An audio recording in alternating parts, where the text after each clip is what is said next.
So you K nursing recruitment വലിയൊരു slow down ആണ് ഇപ്പോൾ പുതിയൊരു റൂളിംഗ് പാർട്ടി ലേബർ പാർട്ടി കൂടി വന്നു കഴിഞ്ഞപ്പോൾ ഉണ്ടായത്. ഇതിന് തൊട്ട് മുന്നേ സ്ലോ ഡൗൺ ചെയ്തിട്ടുണ്ടായിരുന്നു, അല്ലെങ്കിൽ പോസ് ചെയ്തിട്ടുണ്ടായിരുന്നു. അപ്പോൾ ഈ ഒരു സിറ്റുവേഷനിൽ ഇവിടെ കറൻ്റ്ലി വർക്ക് ചെയ്തുകൊണ്ടിരിക്കുന്ന സീനിയർ കെയറേഴ്സോ അല്ലെങ്കിൽ ഹെൽത്ത് കെയർ അസിസ്റ്റൻ്റ് ആയിട്ടോ ക്ലിനിക്കൽ സപ്പോർട്ട് വർക്കേഴ്സ് ആയിട്ടോ NHSലോ അല്ലെങ്കിൽ കെയർ ഹോംസിലോ വർക്ക് ചെയ്തുകൊണ്ടിരിക്കുന്ന ആൾക്കാർക്ക് വലിയൊരു ഓപ്പർച്യൂണിറ്റിയാണ് ഇപ്പോൾ ഈ ഒരു കൺട്രിയിൽ രജിസ്റ്റേർഡ് നഴ്സ് ആവാനായിട്ട് ഓപ്പൺ ആയിരിക്കുന്നത്. അപ്പോൾ ഈ ഒരു ഓപ്പർച്യൂണിറ്റി നിങ്ങൾ മാക്സിമം യൂട്ടിലൈസ് ചെയ്യാം. അപ്പോൾ ഇന്നത്തെ വീഡിയോയിൽ ഞാൻ എക്സ്പ്ലെയിൻ ചെയ്യാൻ പോകുന്നത് SIFE pathway, supporting information from employer. നിങ്ങൾ എല്ലാവരും കേട്ടിട്ടുള്ള ഒരു കാര്യമായിരിക്കും. അപ്പോൾ ഇവിടെ കറൻ്റ്ലി സീനിയർ കെയർ ആയിട്ടോ അല്ലെങ്കിൽ ഹെൽത്ത് കെയർ അസിസ്റ്റൻ്റ് ആയിട്ടോ ക്ലിനിക്കൽ സപ്പോർട്ട് വർക്കർ ആയിട്ടോ UK കറൻ്റ്ലി വർക്ക് ചെയ്യുന്നവരും നാട്ടിൽ ബാക്ക് ഹോം നഴ്സസ് ആയിട്ടുള്ളവർക്ക് സപ്പോർട്ടിംഗ് ഇൻഫർമേഷൻ ഫ്രം എംപ്ലോയർ എന്നുള്ളൊരു പാത്വേ കൂടെ നിങ്ങൾക്കൊരു രജിസ്റ്റേർഡ് നഴ്സ് ഈസി ആയിട്ടാവാം without OET or IELTS exam. Okay, അത് ബൈപ്പാസ് ചെയ്തുകൊണ്ട് CBT മോസ്കി മാത്രം വെച്ച് നിങ്ങൾക്കൊരു നഴ്സായി മാറാൻ സാധിക്കും. അപ്പോൾ അതിൻ്റെ ഡീറ്റെയിൽ ആയിട്ടുള്ള ഇൻഫർമേഷൻസ് ഇനി നിങ്ങളൊരു SIFE പാത്വേയിൽ നിങ്ങൾ എലിജിബിൾ അല്ല എന്നുണ്ടെങ്കിൽ, ഫോർ എക്സാമ്പിൾ ഇപ്പോൾ റെസിഡൻഷ്യൽ ഹോംസിൽ വർക്ക് ചെയ്യുന്നവരോ അല്ലെങ്കിൽ ഡൊമിസിലറി ആയിട്ട് വർക്ക് ചെയ്യുന്നവരോ കെയറേഴ്സ് ആയിട്ട് വർക്ക് ചെയ്യുന്നവരോ അങ്ങനെ ഏതെങ്കിലും കാറ്റഗറീസിലാണ് നിങ്ങൾ ഉണ്ടെന്നുണ്ടെങ്കിൽ നിങ്ങൾ ആ ഒരു SIFE പാത്വേക്ക് നിങ്ങൾ ചിലപ്പോൾ എലിജിബിൾ ആകണം എന്നില്ല. എങ്കിൽ നിങ്ങൾക്കൊരു നേഴ്സ് ആകാനായിട്ട് അല്ലെങ്കിൽ ഒരു രജിസ്റ്റേർഡ് പിൻ നമ്പർ നിങ്ങൾക്ക് കിട്ടാനും നിങ്ങൾ ബാക്ക് ഹോം നേഴ്സും ആണെങ്കിൽ നിങ്ങൾ എന്തൊക്കെ കാര്യങ്ങൾ ചെയ്യണം, ഈ ഒരു 2 കാര്യങ്ങളാണ് ഇന്നത്തെ ഒരു ഹോൾ വീഡിയോയിൽ, ഈ ഒരു ഷോർട്ട് വീഡിയോയിൽ ഞാൻ എക്സ്പ്ലെയിൻ ചെയ്യാനായിട്ട് പോകുന്നത്. മുഴുവനും നിങ്ങൾ കാണുക. ഒരു ഡീറ്റെയിൽഡ് ഇൻഫോർമേറ്റീവ് പാക്കാണ് ഈ ഒരു വീഡിയോയ്ക്കകത്ത് ഞാൻ കംപ്ലീറ്റ് ആയിട്ട് ഇൻക്ലൂഡ് ചെയ്തിരിക്കുന്നത്. ഓക്കെ, അപ്പോൾ ഫസ്റ്റ് ഓഫ് ഓൾ നിങ്ങൾ SIFE എലിജിബിൾ ആകണമെന്നുണ്ടെങ്കിൽ എന്തൊക്കെയാണ് നിങ്ങൾ ശ്രദ്ധിക്കേണ്ട കാര്യം. അപ്പോൾ ഇതിനോടകം തന്നെ ഈ SIFE പാത്വയിൽ കൂടെ ഏകദേശം മോർ ദാൻ 1500 നഴ്സസിന് തന്നെ പിൻ നമ്പർ കിട്ടിയിട്ടുണ്ട്. അപ്പോൾ ഇവരെല്ലാം തന്നെ ബാക്ക് ഹോം രജിസ്റ്റേർഡ് ആൻഡ് ഇവിടെ currently more than 1 year work ചെയ്തിട്ടുണ്ട് UK.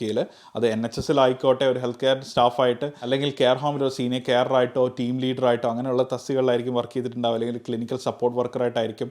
അപ്പോൾ അതിൻ്റേതായിട്ടുള്ള ക്രൈറ്റീരിയകളിൽ കൂടി അവർക്ക് OET അല്ലെങ്കിൽ IELTS അവർ ബൈപ്പാസ് ചെയ്ത് CBT മോസ്കി മാത്രം എഴുതിയിട്ട് 1500 പരം ആൾക്കാരാണ് ഇപ്പോൾ കറൻ്റ്ലി NMC രജിസ്ട്രേഷൻ കിട്ടിയിരിക്കുന്നത്. അതിൽ ഞങ്ങൾ MNC അക്കാഡമിയിലെ മല്ലു നഴ്സിംഗ് കപ്പിൾ അക്കാഡമി ഒരുപാട് സന്തോഷത്തിലാണ്. ബിക്കോസ് അതിൽ മോർ ദാൻ 1000 ആൾക്കാർ ഞങ്ങളുടെ അടുത്ത് തന്നെയാണ് CBTയുടെ ക്ലാസ്സസോ അല്ലെങ്കിൽ ഒരുപാട് പേര് മോസ്കിയുടെ സപ്പോർട്ടും കാര്യങ്ങളും അതുപോലെ SIFE പാത്വേയുടെ സപ്പോർട്ടൊക്കെ കിട്ടി ഈ ഒരു രജിസ്ട്രേഷൻ അല്ലെങ്കിൽ പിൻ നമ്പർ അച്ചീവ് ചെയ്തിരിക്കുന്നത്. അതിൽ അത്രയും പ്രൗഡ് ഫീലാണ് ഞങ്ങൾക്കുള്ളത്. അപ്പോൾ അതുകൊണ്ട് തന്നെ ഇപ്പോഴത്തെ ഈ ഒരു കറണ്ട് സെനാരിയോയിൽ ഇനി ഇപ്പോൾ നിങ്ങൾ ഓൾറെഡി 1 ഇയർ ഇവിടെ കംപ്ലീറ്റ് ആക്കിയിട്ടുണ്ട്. ഈ പറഞ്ഞ എലിജിബിലിറ്റി ക്രൈറ്റീരിയാസ് എന്തൊക്കെയാണെന്ന് നമുക്ക് നോക്കാം ഓരോന്നായിട്ട്. ഒന്നെന്ന് പറയുന്നത് നിങ്ങളൊരു സീനിയർ കെയറായിട്ട് നിങ്ങളിവിടെ വർക്ക് ചെയ്യുന്നവരോ അല്ലെങ്കിൽ ഹെൽത്ത് കെയർ അസിസ്റ്റൻ്റ് ആയിട്ട് NHSലോ ആയിരിക്കണം. അപ്പോൾ അങ്ങനെ വരുമ്പോൾ നിങ്ങൾക്ക് അവിടെ നിങ്ങളുടെ എംപ്ലോയർ, കാര്യം ഇവിടെ സപ്പോർട്ടിംഗ് ഇൻഫർമേഷൻ ഫ്രം എംപ്ലോയറാണ്, നിങ്ങളുടെ എംപ്ലോയർ നിങ്ങൾ മോർ ദാൻ 12 months ആയിട്ടുണ്ട് അവരുടെ കീഴിൽ തന്നെ നിങ്ങൾ അവരുടെ സൂപ്പർവിഷനിൽ തന്നെ നിങ്ങൾ വർക്ക് ചെയ്യുകയാണ് 12 മാസത്തിൽ കൂടുതലെങ്കിൽ അവിടെ നിങ്ങൾക്കൊരു ബാൻഡ് 6ഓ അതിന് ഇക്വലൻ്റ് ആയിട്ടുള്ള ഒരാളുണ്ടെങ്കിൽ, ഓക്കെ, നിങ്ങളുടെ മാനേജർ ആയിരിക്കാം, ചിലപ്പോൾ അവർ NMC രജിസ്റ്റേർഡ് ആയിരിക്കണം. അത് NMC രജിസ്റ്റേർഡ് തന്നെ ആയിരിക്കണം, അല്ലാതെ GMC അല്ല, NMC ആയിരിക്കണം. ഒന്ന് ഒരു ബാൻഡ് 6 അല്ലെങ്കിൽ അതിന് ഇക്വലൻ്റ് ഉള്ള ആൾ. രണ്ടാമത് ഒരു ബാൻഡ് 6 നിങ്ങൾക്ക് ഒരു കൺഫർമേഷൻ തന്നു കഴിഞ്ഞാൽ അല്ലെങ്കിൽ നിങ്ങൾക്ക് റെഫറൻസ് തന്നു കഴിഞ്ഞാൽ അതിനെ കൗണ്ടർ സൈൻ ചെയ്യാൻ വേണ്ടിയിട്ട് ഒരു ബാൻഡ് 8A അല്ലെങ്കിൽ അതിന് ഇക്വലൻ്റ് ആയിട്ടുള്ളൊരു റോളിൽ ഇരിക്കുന്ന ഒരാൾ, അത് ചിലപ്പോൾ അവരുടെ എക്സ്പീരിയൻസ് ആയിരിക്കും ചിലപ്പോൾ കാൽക്കുലേറ്റ് ചെയ്യുന്നത്, അവർ അതിനെ കൗണ്ടർ സൈൻ ചെയ്യുകയാണെന്നുണ്ടെങ്കിൽ ഉറപ്പായിട്ടും നിങ്ങൾ ഈ ഒരു കാര്യത്തിൽ ഈ ഒരു SIFE പാത്വേയിൽ കൂടെ എങ്കിൽ നിങ്ങൾക്ക് OETയും IELTSും സുഖമായി ബൈപ്പാസ് ചെയ്തിട്ട് NMCയും മോസ്കിയും മാത്രം നിങ്ങൾക്ക് മതി. ഓക്കെ, അതിൻ്റെ ആവശ്യമേ ഉള്ളൂ. അപ്പോൾ ഇവിടെ നിങ്ങൾ അതിനോടൊപ്പം തന്നെ നിങ്ങളൊരു കണ്ടിന്യൂസ് ആയിട്ട് അവിടെ ഫുൾ ടൈം വർക്കർ ആയിരിക്കണം. നിങ്ങൾ കോൺട്രാക്റ്റോ അല്ലെങ്കിൽ ഏജൻസിയോ ഒന്നും തന്നെ ആവാൻ പാടില്ല. കാര്യം ഒരുപാട് പേര് ബാങ്ക് ഒക്കെ എടുത്ത് ഷിഫ്റ്റ് ചെയ്യുന്ന ആൾക്കാരുണ്ട്. പക്ഷെ അവർക്ക് നിങ്ങൾക്ക് എന്ത് തരാൻ പറ്റില്ല, ഈ ഒരു എംപ്ലോയർ റെഫറൻസ് തരാൻ പറ്റില്ല. അവിടെ തന്നെ നിങ്ങൾ COS കിട്ടി അല്ലെങ്കിൽ അവിടെ തന്നെ കോൺട്രാക്റ്റഡായിട്ട് നിങ്ങൾ വർക്ക് ചെയ്യുന്ന ആൾക്കാരാണെന്നുണ്ടെങ്കിൽ ഫുൾ ടൈം ആയിട്ട് 7.5 hours അല്ലെങ്കിൽ അതിൽ കൂടുതൽ നിങ്ങൾ ഫുൾ ടൈം ആയിട്ട് വർക്ക് ചെയ്യുകയാണെന്നുണ്ടെങ്കിൽ നിങ്ങൾ അതിന് എലിജിബിൾ ആണ്. ഇനി നിങ്ങൾ പാർട്ട് ടൈം ആയിട്ടാണ് വർക്ക് ചെയ്യുന്നുണ്ടെങ്കിലും കുഴപ്പമില്ല, പക്ഷേ അതിന് ഇക്വലൻ്റ് ആയിട്ടുള്ള അവേഴ്സ് നിങ്ങൾ മീറ്റ് ചെയ്തിട്ടുണ്ടെങ്കിൽ അപ്പോൾ 12 months കൂടുതൽ നിങ്ങൾക്ക് വേണ്ടി വരും ഉറപ്പായിട്ട്. ആ കറസ്പോണ്ടിങ് ടൈം നിങ്ങൾ മീറ്റ് ചെയ്യുകയാണെങ്കിൽ ഉറപ്പായിട്ട് നിങ്ങളുടെ മാനേജറിനോ അല്ലെങ്കിൽ ഈ പറഞ്ഞ പോലെ ബാൻഡ് 8 ഇക്വലൻ്റ് ആയിട്ടുള്ള ആൾക്കാർക്കോ നിങ്ങൾക്ക് ഈ ഒരു supporting information from employer SIFE എന്നുള്ള രീതിയിൽ നിങ്ങൾക്ക് ഹെൽപ്പ് ചെയ്യാൻ പറ്റും. അപ്പോൾ ഈ SIFEയിലുള്ള പ്രോപ്പർ ക്രൈറ്റീരിയ കാര്യങ്ങളെല്ലാം നിങ്ങൾ സ്ക്രീനിൽ കാണുന്ന പോലെ തന്നെ അതിൻ്റെ ഡീറ്റെയിൽഡ് ആയിട്ടുള്ള ഇൻഫർമേഷൻ്റെ ലിങ്ക് ഈ വീഡിയോയുടെ ഡിസ്ക്രിപ്ഷൻ്റെ താഴെ ഞാൻ കൊടുത്തിട്ടുണ്ട്.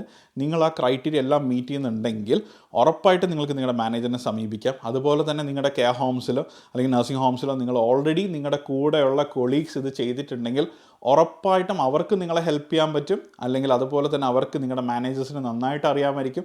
അവർ നിങ്ങളെ ഇങ്ങോട്ട് വന്ന് തന്നെ സപ്പോർട്ട് ചെയ്യും, അല്ലെങ്കിൽ പറയും നിങ്ങൾക്ക് ഉറപ്പായിട്ടും ഒരു നേഴ്സ് ആവാം. ചിലപ്പോൾ അവർ പറയുമായിരിക്കും ലൈക്ക് ചിലപ്പോൾ നിങ്ങൾക്കത് തന്നു കഴിഞ്ഞാൽ ഒരു 2 വർഷം ഇവിടെ തന്നെ വർക്ക് ചെയ്യണം, 3 വർഷം അവിടെ തന്നെ വർക്ക് ചെയ്യണം, എങ്കിലും ഒരു കുഴപ്പമില്ല. ഇവിടെ നെഗോഷിയേഷൻ എന്ന് പറയുന്ന ഒരു സംഭവം കൂടി ഭയങ്കരമായിട്ട് നിങ്ങൾ വർക്കൗട്ട് ആക്കണം. ബിക്കോസ് ചില സമയത്ത് അവർ പറയും നിങ്ങളെങ്കിൽ ഈ ഒരു ട്രെയിനിങ് എടുക്കണം, ഇവിടെ കൂടുതൽ ഡിമെൻഷ്യ പേഷ്യൻ്റ് ആണ്, അപ്പോൾ മെൻ്റൽ കപ്പാസിറ്റിയെ പറ്റി കൂടുതൽ അറിയാനായിട്ട് നിങ്ങൾ ട്രെയിനിങ് എടുത്തിട്ടുണ്ടെങ്കിൽ എനിക്കിത് തരാൻ പറ്റൂ എന്ന് പറയുന്നത് ശരി, ഞാൻ നിങ്ങൾ തന്നെ പറയാം, അങ്ങോട്ട് ഓഫർ ചെയ്യുക, ഒരു ഇമെയിൽ അയക്കുക, എല്ലാ എവിഡൻസ് ആയിട്ട് I am happy to do it എന്ന് പറഞ്ഞിട്ട് നിങ്ങൾക്കൊരു കൊടുക്കുക, ആൻഡ് ഞാൻ തന്നെ അത് സെൽഫ് ഫണ്ട് ചെയ്തോളാം എന്നൊക്കെ പറഞ്ഞ് നിങ്ങൾ പറയുകയാണെങ്കിൽ അവർക്ക് കുറച്ചും കൂടെ ഇൻട്രസ്റ്റ് ആയിരിക്കും. അപ്പോൾ അതിന് ചെയ്യാനായിട്ട് അവർ ബാക്കിയുള്ള സപ്പോർട്ടും കാര്യങ്ങളെല്ലാം നിങ്ങൾക്ക് തരും. അത് നിങ്ങൾ ഹാപ്പി ആയിട്ട് ചെയ്ത് കഴിഞ്ഞാൽ അവർ നിങ്ങളെ ഹാപ്പി ആയിട്ട് സപ്പോർട്ട് ചെയ്യും. അപ്പോൾ ചില സമയത്ത് നിങ്ങളുടെ ആ ഒരു ചിലപ്പോൾ പറയുമായിരിക്കും നിങ്ങളൊരു അവിടുത്തെ ഒരു നേഴ്സിനെ ഷാഡോ ചെയ്യാനായിട്ട് പറയുമായിരിക്കും.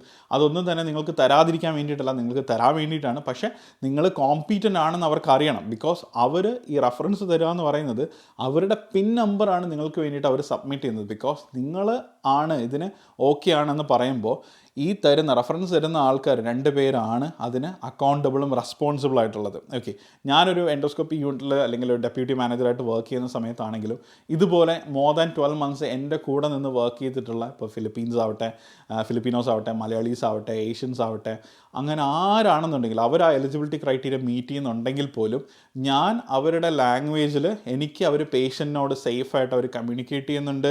അവരുടെ reading, listening, writing and speaking skills എല്ലാം തന്നെ ഓക്കെയാണ്. കൊളീഗ്സുമായിട്ട് നല്ലൊരു റാപ്പോർട്ട് അവർ മെയിൻറ്റെയിൻ ചെയ്ത് പോകുന്നുണ്ട്. ഇതിൽ ഞാൻ അവരുടെ കാര്യത്തിൽ കോൺഫിഡൻ്റ് ആണെങ്കിൽ മാത്രമേ ഞാൻ എൻ്റെ ഒരു കൊളീഗ് എന്നോട് അപ്രോച്ച് ചെയ്ത് കഴിഞ്ഞാൽ അവർക്ക് റെഫറൻസ് കൊടുക്കുകയുള്ളൂ. ഇത് അല്ലാതെ ജസ്റ്റ് ഒരു പേപ്പർ പോലെ എല്ലാവർക്കും കൊടുക്കുന്നൊരു പരിപാടി അല്ല.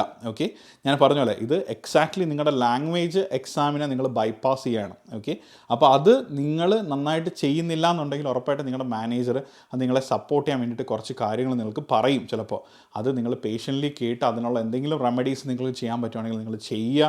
അത് അവർക്ക് കുറച്ചും കൂടെ ഹാപ്പി ആക്കുകയുള്ളൂ, നിങ്ങൾക്ക് സപ്പോർട്ട് ചെയ്യാൻ വേണ്ടി. അങ്ങനെ പല സിറ്റുവേഷൻ ഓടായിട്ട് പല സാഹചര്യങ്ങൾ ഉണ്ടാവാറുണ്ട്. കുട്ടികളുടെ അടുത്ത് പല രീതിയിലും പറഞ്ഞിട്ടുണ്ട്. ബിക്കോസ് എത്രയോ പേരാണ് നമ്മുടെ അടുത്ത് ഇപ്പോൾ റീസെൻ്റായിട്ട് CBT ഓരോ ദിവസവും 10-20 കുട്ടികളാണ് പാസ്സായി പോകണം, അത് എല്ലാ മൊഡ്യൂൾസും. ഓക്കെ, അപ്പോൾ അതിൽ ഒരുപാട് ഹാപ്പിയാണ് ഞങ്ങൾ. പക്ഷേ ഇവരിതെല്ലാം കഴിഞ്ഞ് പോകും. ചിലപ്പോൾ ഇവരുടെ മാനേജേഴ്സ് ഏറ്റവും ലാസ്റ്റ് ആകുമ്പോൾ പറയും അവർക്ക് ഇൻഫർമേഷൻ അല്ലെങ്കിൽ റെഫറൻസ് തരാൻ സാധിക്കില്ല, ബിക്കോസ് നീ കോമ്പീറ്റൻ്റ് ആയിട്ട് എനിക്ക് തോന്നുന്നില്ല. അപ്പോൾ അതുകൊണ്ട് ബാക്ക് ടു അവർ വീണ്ടും നമ്മുടെ അടുത്ത് തന്നെ വരും അവരുടെ OET കംപ്ലീറ്റ് ആക്കാനായിട്ട്. ഓക്കെ, അപ്പോൾ അങ്ങനെ ഒരു സാഹചര്യം വരാതിരിക്കാനുള്ള സംഭവങ്ങളെല്ലാം തന്നെ നിങ്ങൾ ഉറപ്പ് വരുത്തുക. മിക്കവാറുള്ള സ്ഥലം 90% ഉള്ള സ്ഥാപനങ്ങളിലും അവർ കൊടുക്കാറുണ്ട്, അതിന് കുഴപ്പമൊന്നുമില്ല. പക്ഷേ സ്റ്റിൽ ഇതേപോലത്തെ ഓഡ് കാര്യങ്ങൾ ഉണ്ടാവാറുണ്ട്. അപ്പോൾ അത് വരാതിരിക്കാനും കൂടെ നിങ്ങൾ എന്ത് ചെയ്യുക, ആ ഒരു പ്രോസസ് ടൈമിൽ നോക്കുക. നിങ്ങൾ മാക്സിമം നിങ്ങളുടെ ലാംഗ്വേജ് ഇമ്പ്രൂവ് ചെയ്യാനായിട്ട് ട്രൈ ചെയ്യുക. പേഷ്യൻ്റായിട്ട് നിങ്ങൾ കോൺഫിഡൻ്റ് ആകുമ്പോഴേ അതിന് വേണ്ടിയിട്ട് നിങ്ങൾ അപ്രോച്ച് ചെയ്യാവും അവരെ. ചിലപ്പോൾ അത് 1 വർഷം കൊണ്ട് നിങ്ങൾ കോൺഫിഡൻ്റ് ആയെന്ന് വരില്ല, 1.5 വർഷമോ 2 വർഷമോ ആയെന്ന് വരാം. അതിൽ കൂടുതലായിട്ട് വർക്ക് ചെയ്യുന്ന ആൾക്കാരുണ്ട്. അപ്പോൾ ആ ഒരു സ്റ്റെപ്പിലേക്ക് നിങ്ങൾ പോകാൻ ഓക്കെ ആണെങ്കിൽ മാത്രം നിങ്ങൾ എന്ത് ചെയ്യുക, അവരെ അപ്രോച്ച് ചെയ്യുക. എന്തായാലും ഒരുപാട് പേരാണ് വന്നു കഴിഞ്ഞ് 1 വർഷത്തിനുള്ളിൽ തന്നെ ഈ ഒരു പ്രോസസ്സിൽ കൂടെ ഇപ്പോൾ ഒരു NMC പിൻ നമ്പർ കിട്ടി റെഡി ആയിക്കൊണ്ടിരിക്കുന്നത്. അവരുടെ എല്ലാവരുടെയും തന്നെ അപ്കമിങ് ഇപ്പോൾ റീസെൻ്റായിട്ട് കിട്ടിയ ആൾക്കാരുടെ തന്നെ 1-to-1 ഫേസ് ടു ഫേസ് ആയിട്ടുള്ള ഒരു ഇൻ്റർവ്യൂ ഞാൻ നടത്തിയിട്ട് നിങ്ങളിലേക്ക് എത്തിക്കുന്നതായിരിക്കും. ആ വീഡിയോ താമസിയാതെ ഞാൻ ഇടും. അവരുടെ ഒരു പാത്വേ എങ്ങനെ ഉണ്ടായിരുന്നു, എത്രത്തോളം ഹെൽപ്ഫുൾ ആയിരുന്നു അവരുടെ മാനേജേഴ്സ് അല്ലെങ്കിൽ അവരുടെ ഹോം അവരെ സപ്പോർട്ട് ചെയ്യുന്നതിൽ, അല്ലെങ്കിൽ അവരെന്തൊക്കെ കാര്യങ്ങൾ ഇതിന് വേണ്ടിയിട്ട് ചെയ്തു, എത്രത്തോളം സ്ട്രഗിൾ ഉണ്ടായിരുന്നു, അതെല്ലാം തന്നെ ഡീറ്റെയിൽ ആയിട്ട് നമ്മുടെ കാൻഡിഡേറ്റ്സ് പറയുന്ന വീഡിയോസ് താമസിയാതെ തന്നെ അവരുടെ ഒരു ഇൻസ്പിറേഷണൽ സ്റ്റോറി ഞാൻ നമ്മളെ യൂട്യൂബിൽ ഇടുന്നതായിരിക്കും എന്തായാലും. ഓക്കെ, അപ്പോൾ ഇത്രയും കാര്യങ്ങളാണ് ഈ ഒരു സപ്പോർട്ടിങ് ഇൻഫർമേഷൻ ഫ്രം എംപ്ലോയർ. നിങ്ങൾ ഒരു NHSൽ ഹെൽത്ത് കെയർ അസിസ്റ്റൻ്റായിട്ടോ ക്ലിനിക്കൽ സപ്പോർട്ട് വർക്കറായിട്ടോ, അതായത് ഒരു Band 2, Band 3, Band 4 അല്ലെങ്കിൽ കെയർ ഹോംസിലോ നഴ്സിംഗ് ഹോംസിലോ നിങ്ങളൊരു സീനിയർ കെയർ വർക്കറായിട്ടോ ടീം ലീഡറായിട്ടോ ഒക്കെ വർക്ക് ചെയ്യുകയാണെങ്കിൽ നിങ്ങളുടെ എലിജിബിലിറ്റി കണ്ടീഷൻസ് അല്ലെങ്കിൽ ക്രൈറ്റീരിയ എന്ന് പറയുന്നത്. ഓക്കെ, അപ്പോൾ നിങ്ങൾ വന്നു കഴിഞ്ഞൊരു 6 മാസം അതിൽ കൂടുതലോ 1 ഇയറിലേക്ക് പോകുകയാണെന്നുണ്ടെങ്കിൽ നിങ്ങൾ ഉറപ്പായിട്ട് നിങ്ങളുടെ NMC രജിസ്ട്രേഷൻ നിങ്ങൾ കംപ്ലീറ്റ് ആക്കുക. CBT എക്സാം നിങ്ങൾ ക്ലിയർ ആക്കുക. MNC അക്കാഡമി 12 ഡേയ്സിൻ്റെ CBT കോഴ്സാണ് ഓഫർ ചെയ്യണേ. ആ 12 ഡേയ്സ് മോർ ദാൻ ഇനഫ് ആണ്. നിങ്ങൾക്ക് 1-to-1 സെഷൻസ് ആണ്. ഏത് മൊഡ്യൂളാണ് നിങ്ങൾ ഇനി അഡൽട്ട് നഴ്സിംഗ് ആണെങ്കിലും പീഡിയാട്രിക് ആണെങ്കിലും മെൻ്റൽ ഹെൽത്ത് ആണെങ്കിലും മിഡ്വൈഫറി ആണെങ്കിലും നമ്മൾ പ്രൊവൈഡ് ചെയ്യുക. അപ്പോൾ അതിന് നിങ്ങളുടെ കാര്യം 1-to-1ൻ്റെ ഒരു റീസൺ എന്ന് വെച്ചാൽ നിങ്ങൾക്ക് ഡിഫറൻറ്റ് ടൈമിംഗ് ആയിരിക്കും നിങ്ങളുടെ ഡ്യൂട്ടീസ് വരും. അപ്പോൾ ഒരു ഗ്രൂപ്പ് ക്ലാസ് എന്ന് പറയുന്നത് നിങ്ങൾക്ക് ഒരിക്കലും എഫക്റ്റീവ് ആവുകയോ പഠിക്കാനോ ബുദ്ധിമുട്ടും കാര്യങ്ങളൊക്കെ ഉണ്ടായിരിക്കും. ഇനി അതേസമയം നിങ്ങൾക്ക് ഒരുപാട് സമയമുണ്ട്, ആനുവൽ ലീവ്സും കാര്യങ്ങളൊക്കെ വരുന്നുണ്ട്, നിങ്ങൾക്ക് സെൽഫായിട്ട് പ്രിപ്പയർ ചെയ്യാൻ നിങ്ങൾ കോൺഫിഡൻ്റ് ആണ് എന്നുണ്ടെങ്കിൽ നിങ്ങൾക്ക് അതിന് സപ്പോർട്ട് ചെയ്യാനായിട്ട് നമ്മുടെ ഫ്രീ ഡിസ്കഷൻ ഗ്രൂപ്പ്സ് ഉണ്ട്. അതിൽ നിങ്ങൾക്ക് പാർട്ടിസിപ്പേറ്റ് ചെയ്യാം. ഇനി നിങ്ങൾക്ക് ആ ഫ്രീ ഡിസ്കഷൻ ഗ്രൂപ്പിനോടൊപ്പം നിങ്ങൾക്ക് എക്സാം നിയർ ബൈ അടുത്തു, നിങ്ങൾ ചെറിയൊരു സപ്പോർട്ട് വേണമെങ്കിൽ നിങ്ങൾ 1-to-1 ക്ലാസ്സസ് എടുക്കേണ്ട ആവശ്യമില്ല. നമ്മുടെ MNCയിലെ തന്നെ റെക്കോർഡഡ് വീഡിയോസ് ഈ 12 ദിവസത്തെ റെക്കോർഡ് വീഡിയോസ് നിങ്ങൾക്ക് 1-2 ദിവസം കൊണ്ട് കണ്ട് തീർത്ത് നിങ്ങൾക്ക് പഠിക്കാം. എക്സാം അടുത്താണ്, നിങ്ങൾക്ക് ചെറിയൊരു സപ്പോർട്ട്, അത് വെറും ഫീസിബിൾ ആയിട്ടുള്ള ഫീസിലാണ് നിങ്ങൾക്കത് എടുക്കാൻ പറ്റുക ആ ഒരു പാക്കേജ്. അതുകൊണ്ട് തന്നെയാണ് ഞങ്ങൾ റെക്കോർഡ് സെഷൻ തുടങ്ങിയത്. കാര്യം മിക്കവാറുള്ള കുട്ടികൾക്കൊന്നും തന്നെ ചിലപ്പോൾ 1-to-1 ക്ലാസ്സിൻ്റെ ആവശ്യം വരില്ല. അതേസമയം വലിയൊരു ക്ലിനിക്കൽ എക്സ്പീരിയൻസ് ഗ്യാപ്പ് വന്നു, നിങ്ങൾ കുറേ നാളായി ഈ ഒരു സെറ്റപ്പിൽ വർക്ക് ചെയ്തിട്ട്, അല്ലെങ്കിൽ UK കാര്യങ്ങളോ സിസ്റ്റംസോ ഒന്നും തന്നെ നിങ്ങൾക്ക് അറിയില്ല, നിങ്ങൾക്കൊരു പ്രോപ്പർ സപ്പോർട്ട് വേണം എന്ന് തോന്നുകയാണെങ്കിൽ നിങ്ങൾ റിസ്ക് എടുക്കരുത്. 3 തവണയാണ് അറ്റംപ്റ്റ് ഉള്ളത്. 3 തവണ കഴിഞ്ഞാൽ പിന്നെ 6 മാസം കഴിഞ്ഞിട്ട് നിങ്ങൾക്ക് CBT എക്സാമിന് എഴുതാൻ പറ്റുള്ളൂ. നിങ്ങൾക്ക് തന്നെ അറിയാം, ഇത്രയും ലോങ് പീരീഡ് വെയിറ്റിംഗ് ചെയ്യുന്നതിൻ്റെ ആവശ്യത്തിനെക്കാട്ടിലും ആദ്യം നന്നായിട്ട് പഠിച്ച് എഴുതുന്നത് തന്നെയാണ്. പക്ഷേ ഞാൻ പറഞ്ഞ പോലെ എല്ലാ കാറ്റഗറി നിങ്ങൾ സെൽഫ് പ്രിപ്പയർ ചെയ്യാൻ താല്പര്യപ്പെടുകയാണെങ്കിൽ അതിന് ഫ്രീ ഡിസ്കഷൻ ഗ്രൂപ്പ് ഉണ്ട്, നിങ്ങൾക്ക് പാർട്ടിസിപ്പേറ്റ് ചെയ്യാം. ഇനി അതിനോടൊപ്പം തന്നെ നിങ്ങൾക്ക് ഒരു റെക്കോർഡ് സെഷൻ മാത്രം എടുത്താൽ മതി. നിങ്ങൾക്ക് അഫോർഡബിൾ ആയിട്ടുള്ള ഫീസിൽ നിങ്ങൾക്ക് റെക്കോർഡ് സെഷൻ എടുക്കുക. അതിൽ ക്ലിയർ ആയിട്ടുള്ള വീഡിയോസിനകത്ത് ഓരോ കാര്യങ്ങളും പറഞ്ഞു തരും. ആ വീഡിയോസിന് നമ്മൾ എടുത്ത 1-to-1 എടുത്ത ക്ലാസ്സിൻ്റെ തന്നെ റെക്കോർഡ് വീഡിയോസാണ്.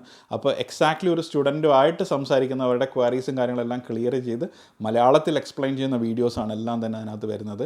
അപ്പോൾ നിങ്ങൾക്ക് അത് ആക്സസ് ചെയ്യാം. ആൻഡ് അതിൽ തന്നെ ഡേ 11 and 12 നമ്മൾ 10 ദിവസത്തെ 1-to-1 ക്ലാസ്സസ് കഴിഞ്ഞിട്ടുണ്ടെങ്കിൽ 11ാമത്തെയും 12ാമത്തെ ദിവസം നേരത്തെ വന്നിട്ടുണ്ടാകുന്ന പ്രീവിയസ് ക്വസ്റ്റ്യൻസ് എല്ലാം തന്നെ വരാൻ ചാൻസുള്ള എല്ലാ ക്വസ്റ്റ്യൻസും തന്നെ നമ്മൾ അതിനകത്ത് ക്ലിയർ ആയിട്ട് ഡിസ്കസ് ചെയ്യുന്നുണ്ട്. ഇൻക്ലൂഡിങ് റാഷണൽ അടക്കം വിത്ത് എക്സാമ്പിൾ അടക്കം നമ്മൾ പറയും. ഓക്കെ, ഞാൻ തന്നെ പ്രീവിയസ് ആയിട്ടുള്ള ഒരുപാട് CBTയുടെ മോസ്റ്റ് ഫ്രീക്വൻ്റ് ആസ്ക്ഡ് ക്വസ്റ്റ്യൻസ് ഞാൻ ചെയ്തിട്ടുണ്ട്, യൂട്യൂബിലുണ്ട്. നിങ്ങൾക്ക് അതെല്ലാം കണ്ട് തന്നെ സ്വന്തമായിട്ട് പഠിക്കുകയാണെങ്കിൽ പഠിക്കാം. അല്ലെങ്കിൽ ഞാൻ പറഞ്ഞാൽ ഈ 1-to-1 ക്ലാസ്സസോ റെക്കോർഡോ സെഷനോ ഗ്രൂപ്പിലോ ഒക്കെ നിങ്ങൾക്ക് പാർട്ടിസിപ്പേറ്റ് ചെയ്യാൻ ചെയ്യാം. അതിൻ്റെ എല്ലാത്തിൻ്റെയും ഡീറ്റെയിൽസ് ഈ വീഡിയോയുടെ ഡിസ്ക്രിപ്ഷനിൽ ഞാൻ കൊടുത്തിട്ടുണ്ട്. പക്ഷേ ഇനി നിങ്ങൾ ആ കാര്യങ്ങളൊന്നും തന്നെ ഡിലേ ആക്കരുത്. പിന്നെ ഇതുപോലെ തന്നെ ഈ ഒരു CBT ആവട്ടെ OSCE ആവട്ടെ ഇതെല്ലാം നിങ്ങൾ സെൽഫ് ഫണ്ട് ചെയ്യുകയാണ് വേണ്ടത്. എങ്കിലായിരിക്കും നിങ്ങൾക്ക് ഫർദർ നെക്സ്റ്റ് സ്റ്റെപ്പ് എന്ന് പറയുന്നത് നിങ്ങളുടെ പിൻ നമ്പർ അക്വയർ ചെയ്യുക എന്നുള്ള സംഭവമാണ് വരുന്നത്. ഓക്കെ, അപ്പോൾ ഈ CBT കഴിയുമ്പോൾ തന്നെ OSCEയുടെ കാര്യങ്ങളെല്ലാം തന്നെ ഞങ്ങൾ സപ്പോർട്ട് ചെയ്യുന്നുണ്ട്. ഇനി അത് കഴിഞ്ഞിട്ട് നിങ്ങൾ ഇൻ്റർവ്യൂവിനാണെങ്കിൽ, ഇൻ്റർവ്യൂവിന് ഇപ്പോൾ നല്ല കോമ്പറ്റീഷനാണ്. ഇൻ്റർവ്യൂസ് ആണെങ്കിൽ നമ്മുടെ സ്റ്റുഡൻസിന് കഴിഞ്ഞിട്ടുള്ളവർക്കെല്ലാം തന്നെ ഇൻ്റർവ്യൂ പ്രിപ്പറേഷൻ്റെ അസിസ്റ്റൻസും കാര്യങ്ങളെല്ലാം തന്നെ നമ്മൾ പ്രൊവൈഡ് ചെയ്യുന്നുണ്ട്. അതെല്ലാം നിങ്ങൾ ഗ്രൂപ്പിൽ ജോയിൻ ചെയ്ത് കഴിയുമ്പോൾ നമ്മൾ അതിൻ്റെ ഫർദർ കമ്മ്യൂണിക്കേഷൻസും കാര്യങ്ങളെല്ലാം നിങ്ങളെ അറിയിക്കുന്നതായിരിക്കും. എന്തായാലും അപ്പോൾ ഒരു പ്രോപ്പർ ഒരു വൺ സ്റ്റോപ്പ് സൊല്യൂഷനാണ്. നിങ്ങളിപ്പോൾ കറൻ്റ്ലി UK ഈ ഒരു സീനിയർ കെയർ റോളിലോ ഹെൽത്ത് കെയർ റോളിലോ ഒക്കെ നിങ്ങൾ വർക്ക് ചെയ്യുന്നുണ്ടെങ്കിൽ നിങ്ങൾക്കൊരു രജിസ്റ്റേർഡ് നേഴ്സ് ആവാനായിട്ട് ഞങ്ങൾ നിങ്ങളെ സപ്പോർട്ട് ചെയ്യുന്നത് എന്തായാലും. പിന്നെ ഞാൻ പറഞ്ഞ പോലെ രണ്ടാമത്തെ കാറ്റഗറി, നിങ്ങളിപ്പോൾ ഒരു റെസിഡൻഷ്യൽ ഹോമിലോ അല്ലെങ്കിൽ നിങ്ങളിപ്പോൾ ഒരു ഡൊമിസിലറി കെയറായിട്ടോ നിങ്ങൾ വർക്ക് ചെയ്യുകയാണെന്നുണ്ടെങ്കിൽ നിങ്ങൾക്ക് ഈ SIFE പാത്വേ എലിജിബിൾ ആവില്ല. ബിക്കോസ് നിങ്ങൾക്ക് ഈ ഒരു പറഞ്ഞിരിക്കുന്ന നിങ്ങളെ കണ്ടിന്യൂസ് സൂപ്പർവിഷനിലുള്ള ഒരു ബാൻഡ് 6ഓ ആ ഒരു കണ്ടിന്യൂസ് ഒരു ക്ലിനിക്കൽ ഏരിയയിലോ നിങ്ങൾ അവിടെ വർക്ക് ചെയ്യുന്നില്ല. അപ്പോൾ ആൻഡ് ആ ഒരു ബാൻഡ് 8 ഇക്വലൻ്റ് ആയിട്ടുള്ള കാറ്റഗറിയിലുള്ള ഒരാളവിടെ വരുന്നില്ല. അപ്പോൾ ഇതിലൊന്നും തന്നെ നിങ്ങൾ ചിലപ്പം കുട്ടികൾ എന്നെ വിളിച്ചിട്ട് പറയും, നിങ്ങൾക്ക് നിങ്ങളുടെ ഹോംസിന് പല പല ബ്രാഞ്ചുകളുണ്ട്, വേറൊരു ബ്രാഞ്ചിലാണ് മാനേജറും മറ്റേ 8 ഇക്വലൻ്റ് ആയിട്ടുള്ള ആളും ഉള്ളത്. അപ്പം അത് നിങ്ങൾ ഡയറക്റ്റ് അണ്ടർ സൂപ്പർവിഷനിലല്ല. അപ്പോൾ ഒരിക്കലും അവർക്ക് നിങ്ങൾക്ക് റെഫറൻസ് തരാനും സാധിക്കില്ല. മനസ്സിലായോ? അപ്പോൾ ഇതിനകത്ത് കുറച്ച് പോയിൻറ്റ്സ് ഉണ്ട്, അല്ലെങ്കിൽ കുറച്ച് കാര്യങ്ങൾ റെഡ് ടേപ്ഡ് ആയിട്ടുണ്ട്. അപ്പോൾ അത് നിങ്ങൾ മനസ്സിലാക്കുക. അതുകൊണ്ടാണ് ഞാൻ ഇതിൻ്റെ ഡീറ്റെയിൽഡ് ലിങ്ക് ഈ വീഡിയോയുടെ ഡിസ്ക്രിപ്ഷനിൽ ഇട്ടിരിക്കുന്നത്. അത് വായിച്ച് ക്ലിയർ ആയിട്ട് മനസ്സിലാക്കുക. ഡൗട്ടുള്ള എന്തെങ്കിലും കാര്യം ഉണ്ടെങ്കിൽ നിങ്ങൾക്ക് വീഡിയോയുടെ താഴെ കമൻറ്റ് ചെയ്യുകയും ചെയ്യാം. ഓക്കെ, അപ്പോൾ ഈ റെസിഡൻഷ്യൽ ഹോംസിലോ അല്ലെങ്കിൽ നിങ്ങൾ ഡൊമിസിലറി ആയിട്ട് വർക്ക് ചെയ്യുന്നതാണെങ്കിൽ പോലും നിങ്ങൾ ഇനി ഒരു മടിയും കൂടാതെ എത്രയും വേഗം നിങ്ങൾ OET പഠിക്കാനായിട്ട് നോക്കുക. കാര്യം ഇപ്പോഴത്തെ ഈ ഒരു ഗോൾഡൻ ഓപ്പർച്യൂണിറ്റി നിങ്ങളിപ്പോൾ UK ഉണ്ട് എന്നുള്ളതാണ്. നാട്ടിലുള്ള കുട്ടികൾക്കുള്ള പ്രോബ്ലം വെച്ചാൽ അവർക്ക് UK വരാൻ പറ്റുന്നില്ല എന്നുള്ളൊരു പ്രശ്നമാണ്. ഓക്കെ, അപ്പോൾ നിങ്ങളിപ്പോൾ ഓൾറെഡി UK ഉള്ളതുകൊണ്ട് തന്നെ നിങ്ങളുടെ ഗോൾഡൻ ആകെ നിങ്ങൾ ഹാർഡ് വർക്ക് ചെയ്യേണ്ട ഒരു കാര്യം എന്ന് പറയുന്നത് OETയുടെ സംഭവമാണ്. ഓക്കെ, അപ്പോൾ ഒരു 2-3 മാസം ചിലപ്പോൾ നിങ്ങൾ റിപ്പീറ്റേഴ്സ് ആയിരിക്കും, ബിഗിനേഴ്സ് ആയിരിക്കാം. പക്ഷേ നിങ്ങൾ ഹാർഡ് വർക്ക് ചെയ്ത് ഈ ഒരു OET നിങ്ങൾ ക്ലിയർ ആക്കുകയാണെന്നുണ്ടെങ്കിൽ ഇപ്പോൾ നമ്മുടെ MNC തന്നെ മാക്സിമം എത്രയോ കുട്ടികൾക്കാണ് നമ്മൾ 1-to-1 സെഷനാണ് പ്രൊവൈഡ് ചെയ്യുക. അതുകൊണ്ട് തന്നെ നമ്മൾ ലിമിറ്റഡ് അഡ്മിഷൻസ് ആണ് എടുക്കുക. ഒരു 3 മാസത്തെ കോഴ്സ് നമ്മൾ മാക്സിമം 25-30 കുട്ടികളെ മാത്രമാണ് എടുക്കുക, പഠിപ്പിക്കുക. അത് മാക്സിമം UK സ്റ്റുഡൻസിനെയാണ് നമ്മൾ ഫോക്കസ് ചെയ്ത് ക്ലാസ് എടുത്ത് കൊടുക്കുന്നത് ഇപ്പോഴത്തെ ഈ ഒരു കറണ്ട് സിറ്റുവേഷനിൽ. കാര്യം നിങ്ങൾക്കത് കിട്ടാനുള്ള ചാൻസസ്, അല്ലെങ്കിൽ ഈ ഒരു കൺട്രിയിൽ ഇപ്പം എത്രയും വേഗം രജിസ്റ്റർ നഴ്സാനുള്ള ചാൻസസ് വളരെ കൂടുതലാണ്. ഓക്കെ, ബിക്കോസ് ഓഫ് ഷോർട്ടേജ് കാരണം അവർക്ക് ആളെ വേണം, പ്ലസ് ഇത്ര എമൗണ്ട് ചിലവാക്കാൻ വേണ്ട. കാര്യം നിങ്ങൾ ഓൾറെഡി UK നിങ്ങൾക്കൊരു COS തന്ന് നിങ്ങൾ എടുത്താൽ മാത്രം മതി. കാര്യം എന്താ, നിങ്ങൾ ഓൾറെഡി ഒരു പിൻ നമ്പർ കിട്ടി വന്നിരിക്കുകയാണ്. ഓക്കെ, അപ്പോൾ അങ്ങനെ ഒരു കാറ്റഗറിയിൽ നിങ്ങളുണ്ട്. അല്ലെങ്കിൽ ഇൻ കേസ് നിങ്ങളുടെ ഹോംസ് ചിലപ്പോൾ CBT OSCE കഴിഞ്ഞിട്ട് നിങ്ങൾക്ക് OET അല്ലെങ്കിൽ നിങ്ങൾക്ക് SIFE തരുന്നില്ല എന്നുണ്ടെങ്കിൽ മടിച്ച് നിൽക്കുക ചെയ്യരുത്. എത്രയും വേഗം തന്നെ നിങ്ങളുടെ OET അല്ലെങ്കിൽ IELTS നിങ്ങൾ ക്ലിയർ ആക്കി ഏതാണോ നിങ്ങൾക്ക് എളുപ്പം അതിലേക്ക് പോവുക. ഇനി ഞാൻ പറഞ്ഞില്ല, OET നിങ്ങൾ സെൽഫ് പ്രിപ്പയർ ചെയ്യാനായിട്ട് ഓക്കെ ആണെന്നുണ്ടെങ്കിൽ അതിന് നമുക്ക് ഫ്രീ ഡിസ്കഷൻ ഗ്രൂപ്പ്സും കാര്യങ്ങളെല്ലാം അവൈലബിൾ ആണ്. അത് നിങ്ങൾക്ക് പഠിക്കാം, സ്വന്തമായിട്ട് തന്നെ നിങ്ങൾക്ക് പ്രിപ്പയർ ചെയ്യാം. ഞങ്ങൾ മാക്സിമം നിങ്ങളെ സപ്പോർട്ട് ചെയ്യും. ഇനി ഇൻ കേസ് നിങ്ങൾ സ്ട്രഗിൾ ചെയ്യാണ്, ഒരു അറ്റംപ്റ്റ് ചെയ്തിട്ട് നിങ്ങൾക്ക് കിട്ടുന്നില്ല എന്നുണ്ടെങ്കിൽ വെറുതെ കാശ് കൊണ്ട് കളയരുത്. നമ്മുടെ പ്രോപ്പർ 1-to-1 4 മൊഡ്യൂളിൽ നമ്മൾ 1-to-1 ക്ലാസ്സസ് ആണ് പ്രൊവൈഡ് ചെയ്യുക. റീഡിങ്ങിനായാലും ലിസ്ണിങ്ങിനായാലും റൈറ്റിങ്ങിനായാലും സ്പീക്കിങ്ങിനായാലും. ഇപ്പം റീഡിങ് ഒരുപാട് പേര് സ്ട്രഗിൾ ചെയ്യുന്നതാണ് റീഡിങ് ലിസ്ണിങ്. അപ്പോൾ നമ്മൾ എടുക്കുന്ന ക്ലാസ്സസ് എന്ന് വെച്ചാൽ നിങ്ങൾക്ക് ഡീറ്റെയിൽ ആയിട്ട് പറയുകയാണെങ്കിൽ ഓരോ മെറ്റീരിയൽ നിങ്ങൾക്ക് അയച്ചു തരുന്ന ഓരോ മെറ്റീരിയൽ ഏകദേശം ഒരു 10 മണിക്കൂർ നമ്മൾ റീഡിങ്ങിന് റീഡിങ്ങിന് മാത്രം 1-to-1 ഒരു ഇൻഡിവിജ്വൽ മെൻറ്ററെ നിങ്ങൾക്ക് അലോക്കേറ്റ് ചെയ്യും. അതേപോലെ ഒരു 10 മണിക്കൂർ ലിസ്ണിങ്ങിന് മാത്രം ഇൻഡിവിജ്വൽ മെൻറ്ററിനെ അലോക്കേറ്റ് ചെയ്യും. അപ്പോൾ അങ്ങനെ വരുമ്പോൾ ഉള്ള സംഭവം വെച്ചാൽ നിങ്ങൾക്കൊരു ക്വസ്റ്റ്യൻ ഞാൻ അയച്ചു തരുകയാണെന്നുണ്ടെങ്കിൽ, ഇപ്പം സ്മോക്കിങ്ങിനെ പറ്റിയിട്ടുള്ളൊരു ടോപ്പിക്കാണ് നിങ്ങൾ റീഡിങ്ങിൽ പഠിച്ചുകൊണ്ടിരിക്കണേ, അല്ലെങ്കിൽ സ്മോക്കിംഗ് ആൻഡ് റിസർച്ചിനെ പറ്റിയിട്ട്. അപ്പോൾ ആ ഒരു മെറ്റീരിയലിനകത്തുള്ള എ പാർട്ട് നിങ്ങൾ ഒരു ദിവസം ചെയ്ത് കഴിഞ്ഞിട്ടുണ്ടെങ്കിൽ അന്നത്തെ ദിവസം നമ്മൾ ഡിസ്കസ് ചെയ്യുന്ന സമയത്ത് 1-to-1 ക്ലാസ് ആണെന്നുള്ള കാര്യം കൂടി ഡിസ്കസ് ചെയ്യുമ്പോൾ അതിനകത്തുള്ള ഓരോ ക്വസ്റ്റ്യനും എങ്ങനെ അതിൻ്റെ ആൻസർ വന്നു എന്നുള്ള കാര്യം പാരഗ്രാഫ് ത്രൂ പോയി ആണ് നിങ്ങളിലേക്ക് കൊണ്ടെത്തിച്ച് തരുന്നത്. അല്ലെങ്കിൽ സ്കിമ്മിങ് ചെയ്യുന്നതും സ്കാനിങ് ചെയ്യുന്നതും എങ്ങനെയാണ്, ആ ആൻസറിലേക്ക് നമുക്ക് എങ്ങനെ എത്താം, ഫ്രേസസ് എങ്ങനെയാണ്, ആ വേർബ് നമ്മൾ എങ്ങനെ അവിടെ മനസ്സിലാക്കി എന്നുള്ള കാര്യങ്ങളെല്ലാം ഡീറ്റെയിൽ ആയിട്ട് നിങ്ങളെ ഇരുത്തിക്കൊണ്ട് തന്നെ നമ്മൾ 1-to-1 ആയിട്ട് ഡിസ്കസ് ചെയ്യുമായിരിക്കും. റീഡിങ്ങിൻ്റെ ലിസ്ണിങ് ആണെങ്കിൽ ആ ഓഡിയോ കേൾപ്പിച്ച് ലൈവായിട്ട് തന്നെ നിങ്ങളെ കൊണ്ട് ആൻസേഴ്സ് എങ്ങനെ കണ്ടുപിടിച്ചു എന്നുള്ള കാര്യം എത്തിക്കാനാണ്. കാര്യം നിങ്ങൾക്കറിയാം, ഇവിടെ UK നിങ്ങൾ എക്സാം എഴുതാൻ പോകുന്നെങ്കിൽ ഇവിടെ നമുക്ക് ഹെഡ്സെറ്റ് അവൈലബിൾ അല്ല. നിങ്ങൾക്ക് ഇവിടെ കേൾക്കാൻ പറ്റുന്ന വെച്ചാൽ അവർ സ്പീക്കേഴ്സാണ് യൂസ് ചെയ്യുക. അപ്പോൾ അതിനനുസരിച്ചായിരിക്കണം നിങ്ങൾ പ്രാക്ടീസ് ചെയ്യേണ്ടത്. അതിൻ്റെ ടിപ്സും ട്രിക്സും കാര്യങ്ങളെല്ലാം തന്നെ നമ്മൾ ക്ലാസ്സസ് എടുക്കുന്ന സമയത്ത് ഈ 1-to-1 സെഷൻസിൽ പറഞ്ഞു തരും. ഇനി അതുപോലെ തന്നെ റൈറ്റിങ്ങിൻ്റെ ആയാലും മോക്ക് എക്സാംസ് ഉൾപ്പെടെ ഏകദേശം 30 തൊട്ട് 40ഓളം റൈറ്റിംഗ് ക്വസ്റ്റ്യൻസ് ആണ് നിങ്ങളെ കൊണ്ട് നമ്മൾ ചെയ്യിപ്പിക്കുന്നത്. അത് ഓരോ സെനാരിയോസും കവറപ്പ് ചെയ്ത് പ്ലസ് നമ്മൾ ഇവിടുത്തെ ഒരു ഉപയോഗം എന്ന് വെച്ചാൽ നിങ്ങൾ ഓൾറെഡി ഇവിടെ UK വർക്ക് ചെയ്യുന്നതുകൊണ്ട് തന്നെ നമ്മുടെ പ്രൊഫഷണൽസ് നിങ്ങളെ പഠിപ്പിക്കുമ്പോൾ സെയിം സെനാരിയോസ്, ഇപ്പോൾ നിങ്ങൾക്ക് GPനെ പറ്റി നന്നായിട്ട് അറിയാം, നിങ്ങളൊരു കമ്മ്യൂണിറ്റി നഴ്സിൻ്റെ റോൾ എന്താണെന്ന് അറിയാം, നഴ്സിംഗ് ഹോംസിൽ എന്താണ് നടക്കുന്നത് നിങ്ങൾക്ക് നന്നായിട്ട് അറിയാം. അപ്പോൾ അത് ഈസി ആയിട്ട് നിങ്ങൾക്ക് പിക്കപ്പ് ചെയ്യാൻ പറ്റുന്ന രീതിയിലാണ് ഞങ്ങൾ മൊഡ്യൂൾസ് അറേഞ്ച് ചെയ്തിട്ടുള്ളത്. ഇനി സ്പീക്കിംഗ് ആണെങ്കിലും നിങ്ങൾക്ക് എക്സാമിന് മുന്നേ ഏകദേശം 3 to 4 face to face mock exam നമ്മൾ നടത്തുന്നുണ്ട്. അപ്പോൾ നിങ്ങൾക്ക് ആ ഒരു പേടിയോ ടെൻഷനോ ഒന്നും തന്നെ വരത്തില്ല. പ്ലസ് ഇവിടെ ഉള്ളൊരു പോയിൻ്റ് എന്ന് പറയുന്നത്, ഒരു ബോണസ് പോയിൻ്റ് എന്ന് പറയുന്നത്, നിങ്ങൾ മോർ ദാൻ 1 ഇയറോ അല്ലെങ്കിൽ നിയർ ടു 1 ഇയറോ ആയിട്ടുണ്ട് UK. അപ്പോൾ നിങ്ങൾ അത്രയും വെൽ എക്സ്പീരിയൻസ് ആണ്. നിങ്ങളുടെ ലിസ്ണിംഗ് എബിലിറ്റി ആവട്ടെ, റീഡിങ് എബിലിറ്റി ആവട്ടെ, റൈറ്റിംഗ് ആവട്ടെ, സ്പീക്കിംഗ് ആവട്ടെ, ഇത് അത്ര ഇമ്പ്രൂവ് ചെയ്തിട്ടുണ്ട്. നിങ്ങൾക്ക് കാര്യങ്ങൾ കുറച്ചും കൂടി ഈസി ആയിട്ട് പിക്കപ്പ് ചെയ്യാൻ പറ്റും റാദർ ദാൻ നാട്ടിലുള്ളവരെക്കാട്ടിലും. കാര്യം നിങ്ങൾക്ക് ആ ഒരു ഇംഗ്ലീഷ് എൻവയോൺമെൻ്റ് ആയിട്ടുള്ള ഒരു എക്സ്പോഷർ നിങ്ങൾക്കിപ്പോൾ വന്നു കഴിഞ്ഞു. ഓക്കെ, അപ്പോൾ അത് നിങ്ങൾക്ക് തന്നെ മനസ്സിലാവുന്നുണ്ടായിരിക്കും പല രീതിയിലും. ഓക്കെ, ഈവൻ നിങ്ങളിപ്പോൾ ചൈൽഡ് കെയർ ഉണ്ട്, കുഞ്ഞുങ്ങൾ സ്കൂളിൽ പോകുകയാണെന്നുണ്ടെങ്കിൽ അവർ തന്നെ വീട്ടിൽ വന്നു കഴിഞ്ഞാൽ നിങ്ങളായിട്ട് സംസാരിക്കുന്ന എല്ലാം തന്നെ ചിലപ്പോൾ ഇംഗ്ലീഷിലും മലയാളം മിക്സ്ഡും ആയിട്ടായിരിക്കും, ഇല്ലേ? നിങ്ങൾക്ക് അറിയാവുന്നൊരു സംഭവമാണ്. അപ്പം അത്രയും എക്സ്പോഷർ നിങ്ങൾക്കിപ്പോൾ ഇംഗ്ലീഷിൽ വന്നിട്ടുള്ളതുകൊണ്ട് തന്നെ ഈ ഒരു OET അല്ലെങ്കിൽ IELTS ക്ലിയർ ആക്കുന്ന സംഭവം ഒരു ബാലികേറാ മലയേ അല്ല നിങ്ങളെ സംബന്ധിച്ചിടത്തോളം. അപ്പോൾ അതുകൊണ്ട് അതിലൊന്നും ഡിലേ ആക്കരുത് എന്ന് എനിക്ക് പറയാനുള്ളൂ. പക്ഷേ അതിനോടൊപ്പം നിങ്ങളുടെ ഹാർഡ് വർക്ക്, ഞങ്ങൾ എത്ര പഠിപ്പിക്കുന്നു അതിനപ്പുറം നിങ്ങൾ ഹാർഡ് വർക്ക് ചെയ്ത് തിരിച്ചു തരികയാണെങ്കിൽ നമുക്ക് ഉറപ്പായിട്ട് റിസൾട്ട് കിട്ടിയിരിക്കും. ഓക്കെ, അപ്പം ഇനി നിങ്ങൾക്ക് മടിയുണ്ട്, OET മടിയുണ്ടെങ്കിൽ ഞാൻ നോർമലി നമ്മുടെ കുട്ടികളുടെ എല്ലായിടത്തും പറയുന്ന കാര്യം, നിങ്ങൾ ആദ്യം CBT ചെയ്തു. ഓക്കെ, അപ്പോൾ CBT നിങ്ങൾ NMC കഴിഞ്ഞ് നിങ്ങൾ CBT ചെയ്തിട്ടുണ്ടെങ്കിൽ അതിന് OET ക്ലിയർ ആക്കേണ്ട യാതൊരു ആവശ്യമില്ല കേട്ടോ, CBT എഴുതുന്നതിന് വേണ്ടിയിട്ട്. പക്ഷേ NMC രജിസ്ട്രേഷൻ ചെയ്ത് ഇൻവിറ്റേഷൻ കിട്ടിയിട്ടുണ്ടെങ്കിൽ നിങ്ങൾക്ക് CBT എഴുതാൻ പറ്റുള്ളൂ. അപ്പോൾ CBT എഴുതി നിങ്ങൾ ക്ലിയർ ആക്കുകയാണെന്നുണ്ടെങ്കിൽ ഓൾറെഡി ഒരു എക്സാം പാസ്സായി കഴിഞ്ഞുകൊണ്ട് തന്നെ നിങ്ങൾക്ക് കുറച്ചും കൂടെ വാശി ഉണ്ടാവും, അല്ലെങ്കിൽ ചൂടുണ്ടാവും, കുറച്ചും കൂടെ നിങ്ങൾ തന്നെ മോട്ടിവേറ്റഡ് ആവും സെൽഫായിട്ട്, ഇല്ലേ? അപ്പോൾ അങ്ങനെ വരുമ്പോൾ നിങ്ങൾക്ക് OET പിന്നെ പെട്ടെന്ന് പഠിച്ചത് റെഡിയാക്കണം എന്നുള്ളൊരു തോന്നലുണ്ടായിരിക്കും. കാര്യം CBT ഓൾറെഡി നിങ്ങൾ എഴുതി കിട്ടിയിരിക്കുകയാണ്. അപ്പം ഇനി 2 ടാസ്കും കൂടെ ഉള്ളു ചെയ്യാനായിട്ട്. അപ്പോൾ ഇതിൽ ഏറ്റവും എളുപ്പം എന്ന് പറയുന്നത് CBT ആണ്. ദെൻ നെക്സ്റ്റ് വരുന്നത് OSCE ആണ് ക്ലിയർ ആക്കാനായിട്ട്. പിന്നെ വരുന്ന OET ആണ്. ഇനി ഓൾറെഡി നിങ്ങൾ OETക്ക് വേണ്ടി പ്രിപ്പയർ ചെയ്തുകൊണ്ടിരിക്കുകയാണെങ്കിൽ അതിലൊരു മാറ്റം വരുത്തേണ്ട, ജസ്റ്റ് ഗോ ഫോർ ഇറ്റ്. അത് തന്നെ നിങ്ങൾ ഡയറക്റ്റായിട്ട് ചെയ്യുക. പക്ഷേ ഞാൻ പറയുന്നില്ലേ, നമ്മൾ കുട്ടികളെ പഠിപ്പിക്കുമ്പോൾ പറയുന്ന കാര്യം, നിങ്ങൾ കോൺഫിഡൻ്റ് ആയതിനു ശേഷം മാത്രം എക്സാം എഴുതുക. കോൺഫിഡൻ്റ് എന്ന് ഉദ്ദേശിക്കുന്നത് നിങ്ങൾ ഓക്കെ പഠിച്ചു, ശരി ഞാൻ കോൺഫിഡൻ്റ് ആണ് എന്ന് വിചാരിച്ച് പോകാനല്ല. നിങ്ങൾ റീഡിങ് ലിസ്ണിംഗ് ഒക്കെ പ്രാക്ടീസ് ചെയ്യുമ്പോൾ നമ്മുടെ മെൻറ്റേഴ്സ് നിങ്ങൾ ഇവാലുവേറ്റ് ചെയ്യുമ്പോൾ ഒരു മോർ ദാൻ 1 month ഒക്കെ ആകുമ്പോൾ നമുക്ക് അറിയാൻ പറ്റും നിങ്ങൾക്ക് എത്ര സ്കോഴ്സ് കിട്ടുന്നുണ്ടെന്നുള്ള കാര്യം, ഇല്ലേ? അപ്പോൾ നിങ്ങൾ അടുപ്പിച്ച് ഒരു 5 to 10 മെറ്റീരിയൽസ്, റീഡിംഗ് ആയാലും ലിസ്ണിംഗ് ആയാലും മോർ ദാൻ ഒരു 30-32 സ്കോർ നിങ്ങൾക്ക് കിട്ടുകയാണെങ്കിൽ അപ്പോൾ നമുക്ക് പറയാം നിങ്ങൾ കോൺഫിഡൻ്റ് ആണ്, നിങ്ങൾ ഓക്കെ ടു പ്രൊസീഡ് എന്നുള്ള രീതിയിൽ നമുക്ക് പറഞ്ഞ് നിങ്ങൾക്കൊരു എക്സാം ഡേറ്റ് ബുക്ക് ചെയ്യാം. കാര്യം ഇവിടെ എക്സാം ഡേറ്റ് ബുക്ക് ചെയ്യാനോ ഡേറ്റ് കിട്ടാനോ യാതൊരു ബുദ്ധിമുട്ടും ഇല്ല. നാട്ടിലെ പുറത്ത് ഒരു പ്രശ്നങ്ങളും ഇവിടെ ഇല്ല. ആൻഡ് ഇത്രയും കോംപ്ലക്സ് ആയിട്ടുള്ള ആൾക്കാരോ എണ്ണം ഒന്നും തന്നെ ഇവിടെ വരുന്നില്ല. ഒരു 5-10 പേര് മാത്രമേ സെൻറ്ററിൽ എക്സാം എഴുതാനായിട്ട് കാണുള്ളൂ. അപ്പോൾ അതുകൊണ്ട് നിങ്ങൾക്ക് ഈസി ആയിട്ട് കംഫർട്ടബിളായിട്ട് ഇപ്പോൾ എക്സാം എഴുതാം, പുറത്തിറങ്ങുകയും ചെയ്യാം എന്തായാലും. ഓക്കെ, അപ്പോൾ ഈ ഒരു അവസരം നിങ്ങൾ യൂട്ടിലൈസ് ചെയ്യാൻ വേണ്ടിയിട്ടാണ് ഇത്രയും ഡീറ്റെയിൽ ആയിട്ട് കാര്യങ്ങളെല്ലാം ഞാൻ ഈ വീഡിയോയിൽ പറഞ്ഞു തന്നിരിക്കുന്നത്. അപ്പോൾ നിങ്ങൾ SIFE പാത്വേയിൽ പോകാൻ നിങ്ങൾ എലിജിബിൾ ആണെന്നുണ്ടെങ്കിൽ എത്രയും വേഗം നിങ്ങളുടെ CBTയും OSCEയും നിങ്ങൾ ക്ലിയർ ആക്കുക. എന്ത് കാര്യം ഉണ്ടെങ്കിലും നിങ്ങൾക്ക് നമ്മുടെ അസിസ്റ്റൻസിന് വേണ്ടിയിട്ട് ഞങ്ങളെ കോൺടാക്ട് ചെയ്യാം. ഞങ്ങളുടെ ഫ്രീ ഗ്രൂപ്പിലെല്ലാം തന്നെ നിങ്ങൾക്ക് പാർട്ടിസിപ്പേറ്റ് ചെയ്യാം. അസിസ്റ്റൻസ് വേണമെന്നുണ്ടെങ്കിൽ ഞങ്ങളെ കോൺടാക്ട് ചെയ്യാം. ഞങ്ങളുടെ ടീം റെഡിയാണ് നിങ്ങളെ സപ്പോർട്ട് ചെയ്യാൻ വേണ്ടിയിട്ട്. ആൻഡ് ഫുള്ളി എക്വിപ്ഡ് ആണ് ഇപ്പോൾ നമ്മുടെ മല്ലു നഴ്സിംഗ് കപ്പിൾ അക്കാഡമി നിങ്ങളെ സപ്പോർട്ട് ചെയ്യാനായിട്ട്. നിങ്ങളെല്ലാവരും കാണുന്ന പോലെ തന്നെ ഏകദേശം 2-3 വർഷത്തോളമായി ഞങ്ങൾ യു കെയിലുള്ള സീനിയർ കെയർ നഴ്സസിനെ അല്ലെങ്കിൽ ഹെൽത്ത് കെയർ അസിസ്റ്റൻസിനെ ഒക്കെ സപ്പോർട്ട് ചെയ്യാൻ തുടങ്ങിയിട്ട്. അപ്പോൾ ആ ഒരു ഹ്യൂജ് എക്സ്പീരിയൻസ് അല്ലെങ്കിൽ ആ പഠിച്ച് പാസ്സായ കുട്ടികളടക്കം നമ്മുടെ ടീമിൽ ഇപ്പോൾ ഉണ്ട് പഠിപ്പിക്കാൻ വേണ്ടിയിട്ടും. അപ്പോൾ അവർക്കറിയാം നിങ്ങൾ എങ്ങനെ സപ്പോർട്ട് ചെയ്യണം എന്നുള്ള കാര്യം. ഓക്കെ, അതുപോലെ തന്നെ ഞാൻ പറഞ്ഞ പോലെ നിങ്ങൾ ഇപ്പോൾ SIF നിങ്ങൾ എലിജിബിൾ അല്ലാന്നുണ്ടെങ്കിൽ ഉറപ്പായും എത്രയും വേഗം നിങ്ങളുടെ OET, CBT, OSCE നിങ്ങൾ ക്ലിയർ ആക്കാൻ നോക്കും. ബിക്കോസ് ഇപ്പോൾ വന്നിട്ടുള്ളൊരു ഗോൾഡൻ ഓപ്പർച്യൂണിറ്റി നിങ്ങൾ നഷ്ടപ്പെടുത്തരുത്. കാര്യം ഇവിടുത്തെ റൂൾസും കാര്യങ്ങളൊക്കെ ചേഞ്ച് ചെയ്തുകൊണ്ടിരിക്കുന്നതുകൊണ്ട് തന്നെ ഓരോ കാര്യങ്ങൾ എപ്പം മാറുന്നു നമുക്ക് ഒന്നും പറയാൻ പറ്റില്ല. ഇനി കുറച്ച് ദിവസം കഴിഞ്ഞിട്ട് അത് നേരത്തെ ചെയ്താൽ മതിയായിരുന്നു എന്ന് ചിന്തിച്ചിരിക്കാനോ അല്ലെങ്കിൽ റിഗ്രറ്റ് ചെയ്യാനുള്ള ഒരു അവസരം നിങ്ങളായിട്ട് ഉണ്ടാക്കി വെക്കരുത്. അതുകൊണ്ടാണ് ഇത്രയും ഡീറ്റെയിൽ ആയിട്ട് ഞാൻ കാര്യങ്ങളെല്ലാം പറഞ്ഞത്. അപ്പോൾ ഇതുപോലത്തെ ഇൻഫോർമേറ്റീവ് വീഡിയോസ് ഇനി വരുന്ന അപ്കമിങ് വീഡിയോസിൽ CBTനെ പറ്റിയുള്ള ഒരുപാട് ടിപ്സും സ്ട്രാറ്റജീസും കാര്യങ്ങളെല്ലാം ഞാൻ ഇടുന്നുണ്ട്. ഞാൻ പറഞ്ഞല്ലോ നമുക്ക് അഡ്മിഷൻ ലിമിറ്റഡ് ആയതുകൊണ്ട് തന്നെ കുറേ പേര് കോൺടാക്ട് ചെയ്യുമ്പോൾ നമുക്ക് ചിലപ്പോൾ അഡ്മിഷൻസ് കൊടുക്കാൻ പറ്റാതാകാറുണ്ട്. അതുകൊണ്ടാണ് ഈ വീഡിയോസ് എല്ലാം തന്നെ നിങ്ങൾ സെൽഫായിട്ട് പ്രിപ്പയർ ചെയ്യാനും ഞാൻ കൂടുതൽ ഇടുന്നത്.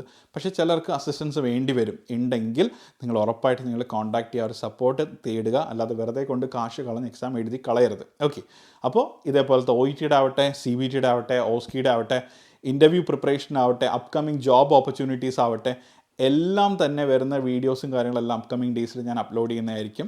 ആൻഡ് അതുപോലെ തന്നെ നിങ്ങൾ CBTയോ OETയോ അല്ലെങ്കിൽ OSCEയോ ഇൻ്റർവ്യൂ പ്രിപ്പറേഷൻ ഒക്കെ എടുക്കുകയാണെങ്കിൽ നിങ്ങൾക്ക് മാക്സിമം ജോബ് പ്ലേസ്മെൻറ്റ് നിങ്ങൾ വർക്ക് ചെയ്ത ഏരിയയിൽ തന്നെ കിട്ടാനുള്ള അവസരങ്ങളും ഓപ്പർച്യൂണിറ്റീസും ഒക്കെ തന്നെ ഞങ്ങൾ നിങ്ങളെ സപ്പോർട്ട് ചെയ്ത് കാര്യങ്ങളെല്ലാം പ്രൊവൈഡ് ചെയ്യുന്നതായിരിക്കും എന്തായാലും. ഓക്കെ, ഒരുപാട് കുട്ടികളാണ് ഇവിടെ UK യിലുള്ളവരുടെ കാര്യമാണ് ഞാൻ പറയുന്നത്. അവരുടെ തന്നെ നിൽക്കുന്ന സ്ഥലങ്ങൾ നമുക്ക് മാക്സിമം NHSൻ്റെ ജോബ് ഓപ്പർച്യൂണിറ്റീസും കാര്യങ്ങളും വാക്കൻസീസും അവർക്ക് നേടിയെടുക്കാനും ആ ഇൻ്റർവ്യൂസ് അവരെ കിട്ടാനും നിങ്ങൾക്ക് സഹായിക്കാൻ പറ്റി. അതിൽ തന്നെ ഞങ്ങൾ ഒരുപാട് ഹാപ്പിയാണ്. ബിക്കോസ് ആ ഒരു ഫാമിലിക്ക് നോക്കുമ്പോൾ നമ്മുടെ MNC എന്ന് പറയുമ്പോൾ അവരുടെ ഒരു പാർട്ടായി മാറുകയും ചെയ്തു, അവരുടെ ഒരു ജോബ് അല്ലെങ്കിൽ അവരുടെ ഒരു ഡ്രീമിലോട്ട് എത്തിക്കാനായിട്ട്. അത് തന്നെ ഞങ്ങളെ സംബന്ധിച്ചിടത്തോളം വലിയൊരു ബ്ലെസ്സിങ് ആണ് എന്തായാലും. അപ്പോൾ അതുകൊണ്ട് മാക്സിമം നിങ്ങൾ എന്ത് ചെയ്യുക, ഈ ഒരു അവസരം നിങ്ങൾ കളയരുത്, മാക്സിമം യൂട്ടിലൈസ് ചെയ്യുക. അപ്പോൾ ഈ ഒരു വീഡിയോ നിങ്ങൾക്ക് യൂസ്ഫുൾ ആയെങ്കിൽ ഉറപ്പായിട്ട് നിങ്ങളുടെ കൊളീഗ്സിനും ഫാമിലീസിനും ഒക്കെ നിങ്ങൾ ഷെയർ ചെയ്യുക. അറിഞ്ഞുകൂടാതിരിക്കുന്ന ഒരുപാട് കുട്ടികളുണ്ട് ഇപ്പോഴും ഇങ്ങനത്തെ അവസരങ്ങൾ ഉണ്ടെന്നുള്ള സംഭവം, അല്ലെങ്കിൽ മാനേജേഴ്സിനെയൊക്കെ അപ്രോച്ച് ചെയ്യേണ്ട കാര്യങ്ങളൊക്കെ.